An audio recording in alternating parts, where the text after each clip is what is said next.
So, what does it look like when cyberspace has a really, really bad day? Well, we're about to find out. Today, we're going to deconstruct a single critical 24-hour period, October 10th, 2025, all through the eyes of this KeysGuard NIGHTOWL intelligence report. And trust me, this wasn't just another security bulletin.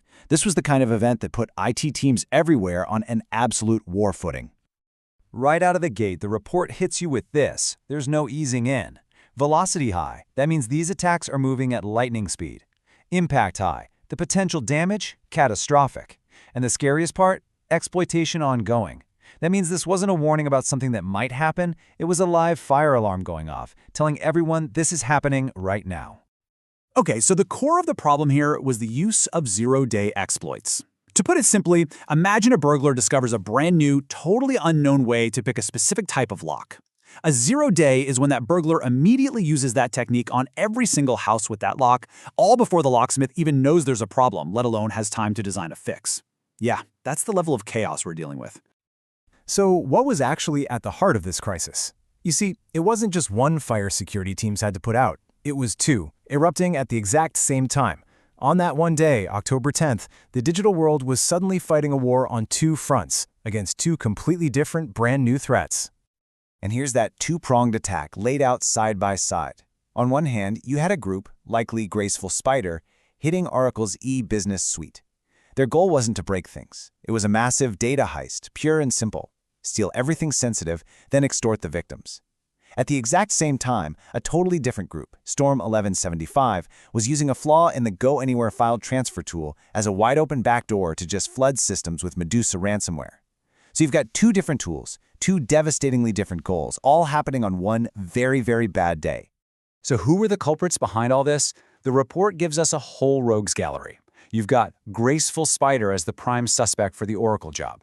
Storm 1175 was confirmed to be the crew deploying ransomware via GoAnywhere. But you know, it didn't stop there. Other major players like Crimson Collective and Keelan were also running their own separate campaigns in the background. It wasn't some big coordinated conspiracy. It was just a perfect storm of independent, catastrophic threats all hitting at once. You know, it's really easy to hear all this and just think of it as lines of code or server logs. But this next part, this is where it gets real.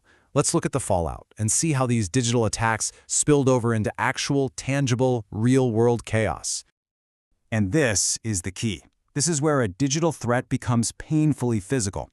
We're not just talking about some stolen files on a server. We're talking about Jaguar Land Rover's actual production lines being forced to shut down and restart, causing massive disruptions. Think about that. Real-world, heavy machinery grinding to a halt, all because of an exploit in a piece of software somewhere. And this timeline? This shows you something absolutely crucial about today's threats. A breach is never just a single event. Just look at this chain reaction. It starts with a data theft at Red Hat in August.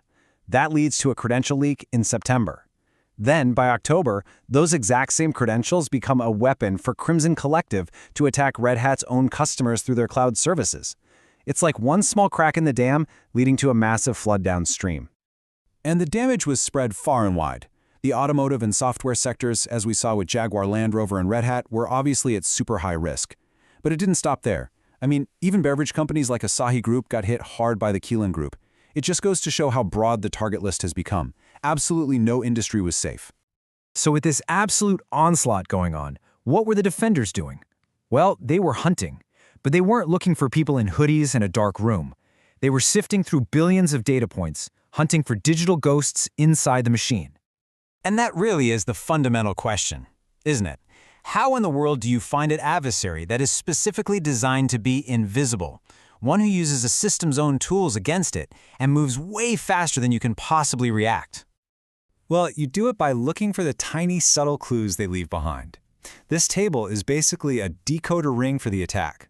That abnormal XSLT fetch, that's just the server being tricked into downloading the attacker's malicious instructions. PowerShell launched from Tomcat, that's the attacker turning a trusted program into an insider threat. Each one of these is like a digital breadcrumb that the defenders use to hunt the intruders down. Okay, so we've seen the attack, we've seen the hunt. Now let's get to the most important part, the takeaway.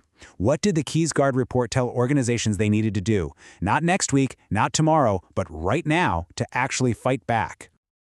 The advice in the report was incredibly blunt and urgent. It was a 72-hour, all-hands-on-deck action plan. Number 1, patch Oracle, even if it means pulling critical systems completely offline until it's done. 2, upgrade GoAnywhere, and crucially, get it off the public internet immediately.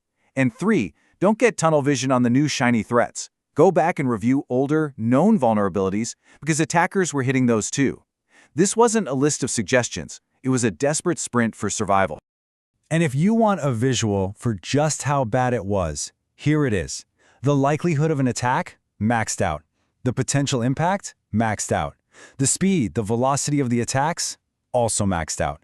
When every single dial is cranked up to 11 like this, there's only one word for the situation: critical. So if we zoom out from this one crazy day, what do we learn?